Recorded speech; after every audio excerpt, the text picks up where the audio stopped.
गड़े मुर्दे उखाड़ने से होगा क्या? आज आप देश को ये बताइए कि गड़े मुर्दे अगर आप उखाड़ेंगे तो इनसे होने क्या वाला है? क्या इससे बेरोजगारी खत्म हो जाएगी? जिनके बाल सफेद हो रहे हैं क्या उनको नौकरी उनको मिल जाएगी? जोर जोर से बोल के लोगों को स्कीमें बता। 2025 में क्या उन बातों को दोहराना जायज है? यहाँ पे इतने सारे केसेस है, रेप केस है, महिलाओं की सुरक्षा के केस है, महाकुंभ हुआ था, वहाँ पे औरतों का नंगा वीडियो वायरल हुआ था। सड़क पर जाकर के सरतन से जुड़ा के नारे लोग लगाता है, कहते हो इस देश को खतरा नहीं, आने वाले दिनों में तुम भुगतोगे। भारत को खतरा ऐसी सोच से है। जब हिंदुस्तान अंग्रेजों के साथ लड़ रहा था तब ये उनको माफीनामे लिख रहे थे।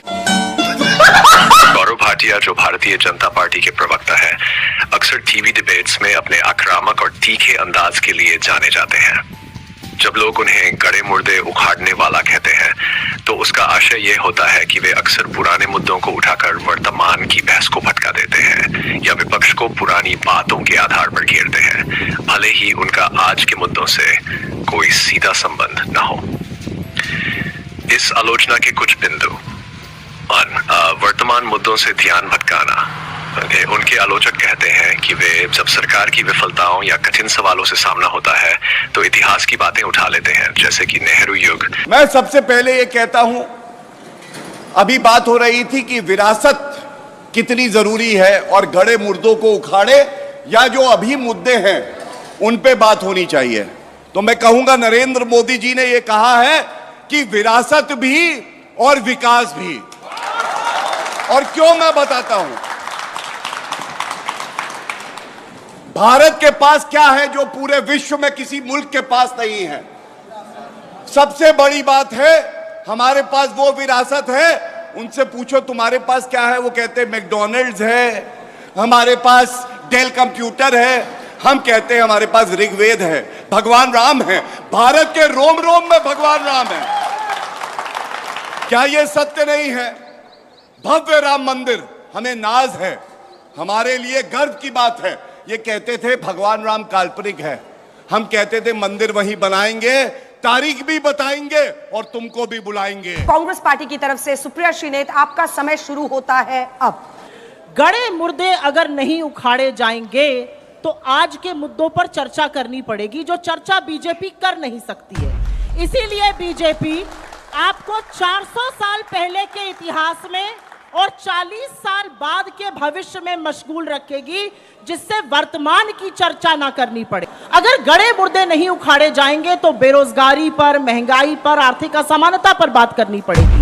अगर गड़े मुर्दे नहीं उखाड़े जाएंगे तो 100 करोड़ लोग जो आर्थिक तंगी से जूझ रहे हैं, जो 19 लोग रोज आर्थिक तंगी से आत्महत्या कर रहे हैं, उस पर बात करनी पड़ेगी। अगर गड़े मुर्दे नहीं उखाड़े जाएंगे तो अमेरिका और चीन जैसे लोग स्पेस पर जाएंगे, डीप सीक लाएंगे, आपसे खुदाई कराई जाएगी, आपसे दरिया बिछाई जाएंगी, लेकिन इनके नेताओं के बच्चे अमेरिका से लेकर लंदन और सिंगापुर से लेकर ऑस्ट्रेलिया की यूनिवर्सिटीज में पढ़ेंगे। अगर गड़े मुर्दे नहीं उखाड़े जाएंगे तो देश पर 200 लाख करोड़ के कर्ज पर चर्चा होगी। अगर गड़े मुर्दे नहीं उखाड़े जाएंगे तो कुंभ के भगदड़ पर चर्चा होगी। अगर गड़े मुर्दे नहीं उखाड़े जाएंगे तो जो 75,000 एमएसएमई बंद हो गए, जो 5 लाख लोग बेरोजगार हो गए, जो 15 लाख का दावा और 2 करोड़ रोजगार का वादा था, वो खुल जाएगा। इसीलिए गड़े मुर्दे उखाड़े जाएंगे। आपका समय होता है अब खत्म। तालियों के साथ दोनों ने जबरदस्त पारी खेली है।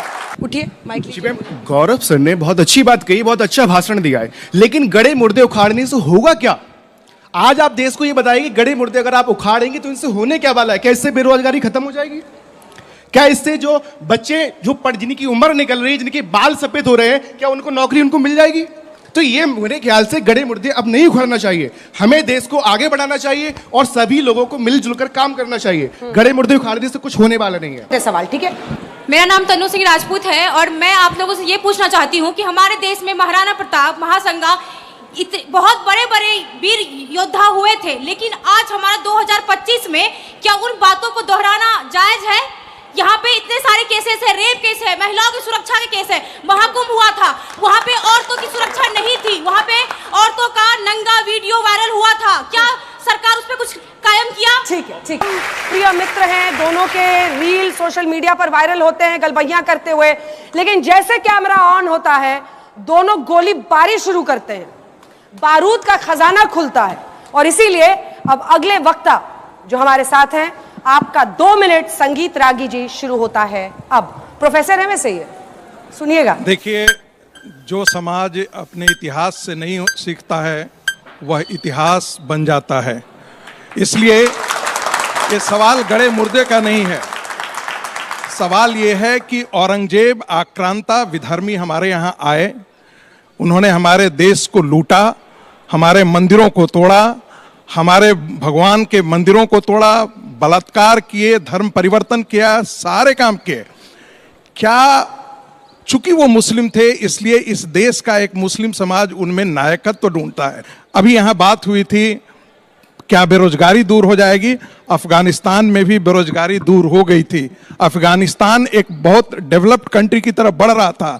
ईरान जो है वो राजा पहलवी से पहले ऐसा नहीं था, लेकिन आज महिलाएं बुर्का पहन करके चल रही हैं। मैं इशारा कर रहा हूं, तालिबानी मानसिकता इस देश में घर कर रही है। औरंगजेब के दुष्कर्मों से को नायकत्व कौन ढूंढता है? आज का मुसलमान ढूंढता है, और वो सड़कों पर हजारों जा करके और गलियों में दंगा करता है। इसलिए ये चेतावनी है हिंदू समाज के लिए कि उनके प्रति सजग रहे। बांग्लादेश में आप देख लीजिए क्या हुआ है, पाकिस्तान में क्या हुआ है, हिंदुस्तान में भी यही होगा यदि आप सचेत नहीं रहे तो। जी माइक उठाइए और आपका समय 2 मिनट का शुरू होता है अब। मैं विक्रम सिंह जी की बात से पूरी तरीके से सहमत हूं कि इतिहास से सबक लेना चाहिए, बदले नहीं लेना चाहिए। आज इतिहास से बदला लेने की कोशिश की जाती थी। आप कहां तक खोदेंगे? औरंगजेब तक खोदेंगे, अकबर तक खोदेंगे, या पुष्यमित्र शुंग तक जाएंगे, गुप्त डायनेस्टी पे जाएंगे, मौर्य डायनेस्टी में जाएंगे? कहां तक जाएंगे आप? ये क्यों हो रहा? ये इसलिए हो रहा है क्योंकि आज की तारीख में इन मुद्दों पे चर्चा ना हो कि भारत के अंदर पिछले 12 साल का नेट जो एफडीआई फ्लो है 12 साल के निम्नतम स्तर पर है। मैन्युफैक्चरिंग सेक्टर आपका 15% से घट के 14% नीचे जा रहा, और जिस देश का मैन्युफैक्चरिंग सेक्टर नीचे जाता है वहां बेरोजगारी बड़े पैमाने पर बढ़ती है। इस देश में गरीब को आज भी गरीबी होती है। आप 80 करोड़ लोगों को खाना क्यों खिला रहे हैं अगर गरीबी नहीं है तो? इस देश के अंदर बेरोजगारी लगातार बढ़ती जा रही है। इस देश के अंदर महंगाई लगातार बढ़ती जा रही है। इस देश के अंदर आज की तारीख में जो हालात है, आने वाले समय में बड़े पैमाने पर सोशल कॉन्फ्लिक्ट होने वाला है। प्रभु जी, आपके सवाल से शुरू करते हैं। गौरव जी, मैंने पहले भी कहा, इस बार एक ही सेंटेंस में आपसे पूछना चाहूंगा, आप गड़े मुर्दे कौन से किस्म के उठाना चाहते हैं? केवल मुगल पीरियड के अंदर सब कुछ बुरा हुआ हिंदुस्तान के अंदर, या उससे पहले कोई अच्छा हुआ? अकबर भी आपको याद आता कि भी कि नहीं आता? अगर अबू आजमी भारतीय जनता पार्टी का हिस्सा है तो गड़े मुर्दे हम उखाड़ रहे हैं। अगर ये व्यक्ति जो कहता है कि मेरी लड़ाई इंडियन स्टेट के साथ है, राहुल गांधी जी, तो हम लोग गड़े मुर्दे उखाड़ रहे हैं। और मैं एक बात बड़ी विनम्रता से कहता हूं, सबसे पहले 12 करोड़ टॉयलेट बनवाए नरेंद्र मोदी जी ने। महिला अस्मिता का इससे बड़ा प्रमाण नहीं हो सकता है। 11 करोड़ गैस सिलेंडर दिए महिलाओं को तो नरेंद्र मोदी जी ने दिए, और 13 करोड़ घर ऐसे हैं प्रभु जी जहां नल में जल आने लगा तो नरेंद्र मोदी जी ने दिए। अभी आप कह रहे थे मोदी जी का नाम और अपने नेता का नाम। मैं बड़ी जिम्मेदारी से एक बात कहता हूं, अगर नेता के नाम पे आपको गर्व होगा, भारत के नाम पे गर्व होगा, तो बार बार लेंगे। और जो लोग अपने नाम पे गर्व नहीं करते वो अपना नाम यूपीए से इंडिया अलायंस कर लेते हैं। आज शुरू करूंगी, इतिहास से हमें क्या सीखना चाहिए। इतिहास आपको कैसे याद करता है? इतिहास ये टीवी डिबेट से हमें याद करेगा। इतिहास याद करेगा किसने कितनी बड़ी कंट्रोवर्सी करी, किसने किसकी कब्र खोदी। इतिहास आपको याद करता है कि आजाद भारत में जब सुई नहीं बनती थी तो आपने वहां पर एम्स बनाया, आईआईटी बनाए, बार्क बनाया, इसरो बनाया। इतिहास याद करेगा जय जवान जय किसान का आपने नारा दिया और हरित क्रांति, ग्रीन रेवोल्यूशन लाए।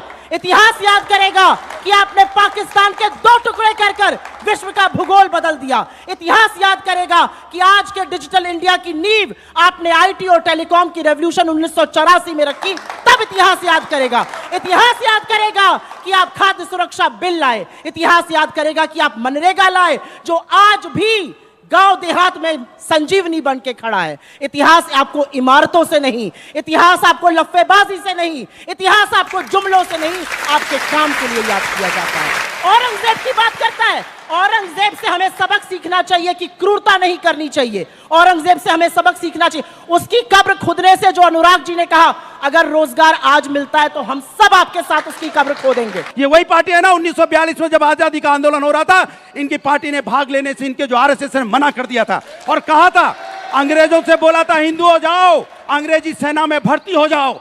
ये आपका राष्ट्रभक्त है। राष्ट्रभक्त आपको सिर्फ नफरत के नाम पे याद आता है। डिफाइन भारतीयता, मतलब आप बताइए कि आपके लिए भारतीयता के मायने क्या हैं? इस देश का हिंदू यदि नहीं जागेगा, अपने आप को कंसोलिडेट नहीं करेगा, तो वो बांग्लादेश देखेगा, पाकिस्तान देखेगा। अफगानिस्तान से तुम्हारे सारे वजूद मिट गए हैं, पाकिस्तान से तुम्हारे वजूद मिट गए हैं, बांग्लादेश से सारे वजूद मिट गए हैं, और भारत के अंदर तुम कहते हो खतरे नहीं है। पूरे पश्चिम बंगाल के सीमावर्ती जिले तुम्हारे हाथ से निकल गए, आसाम के सीमावर्ती तुम्हारे हाथ से निकल गए हैं, पश्चिमांचल तुम्हारे बिहार से हाथ से निकल गए हैं। 200 से ज्यादा जिले जो हैं वो एक पाकिस्तानी हब जैसा खड़ा हो गया है, इस देश के अंदर खड़ा हो गया है। सड़क पर जाकर के सरतन से जुदा के नारे लोग लगाता है और फिर भी कहते हो इस देश को खतरा नहीं है। आने वाले दिनों में तुम भुगतोगे। आपके लिए भारतीयता का क्या अर्थ है? भारत को खतरा ऐसी सोच से है, भारतीयता को खतरा ऐसी सोच से है। सरदार पटेल ने इसीलिए कहा था हिंदू राष्ट्र एक पागल विचार है। भारतीयता क्या है, मैं सिर्फ दो चीजों से अपने को डिफाइन करता हूं। रसखान ने कहा था मानुष हो तो वही रसखान बसो ब्रज गोकुल गांव के धाम, और कबीर ने कहा था